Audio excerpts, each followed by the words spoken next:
Tipid ulam ba? Hanap nyo? Let's go. Panoorin nyo to.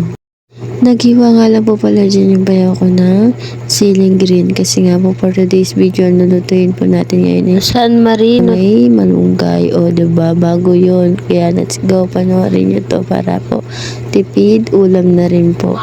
Masustansya na, masarap pa, mapaparami talaga yung kain. Tapos ko na nga po pala dito yung may wagang kawali ng aking biyanan. O, diba? Lolog yung zombie.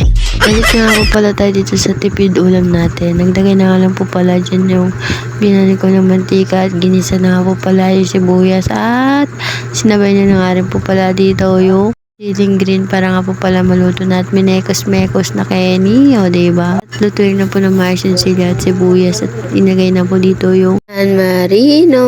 At nilagay na nga rin po pala dito yung malunggay para nga din po sabay-sabay na maluto na dahil mauubos na yung gas natin. Cheers!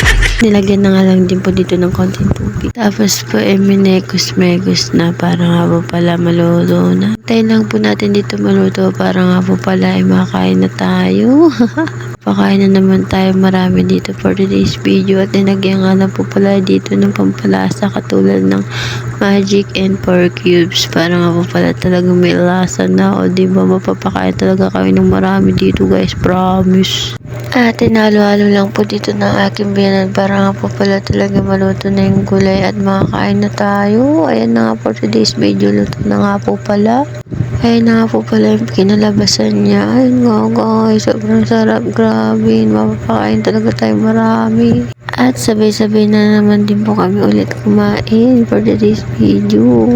Hawak nga po pala ng biyanan ko sa mga oras niya si Divine para nga daw pumakain ako ng maayos. For today's video, sobrang sarap talaga, sobrang yummy. Kaya lutuin nyo na to guys. Thank you for watching. Bye-bye, yun lang.